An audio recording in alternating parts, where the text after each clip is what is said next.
Chicken তো আমরা কম বেশি সবাই রান্না করে থাকি। আজকে রান্না করেছি স্পেশাল চিকেন মশলা কারি। আশা করি আপনারা আমার পুরো ভিডিওটি দেখবেন।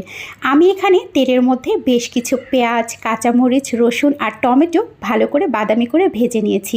তারপর সেগুলোকে ব্লেন্ড করে এক সাইডে আলাদা করে রেখেছি।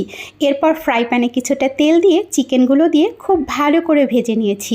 ধীরে ধীরে যখন মাংসের কালারটা পরিবর্তন হয়ে আসবে তখন আমি এর মধ্যে প্রয়োজনীয় সব মশলাগুলো দিয়ে দিব।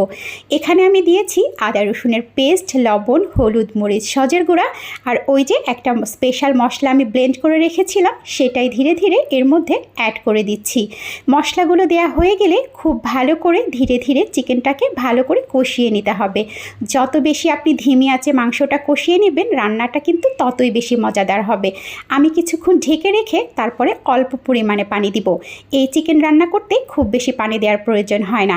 দেখেছেন রান্নাটা কত বেশি লোভনীয় লাগছে, খেতেও কিন্তু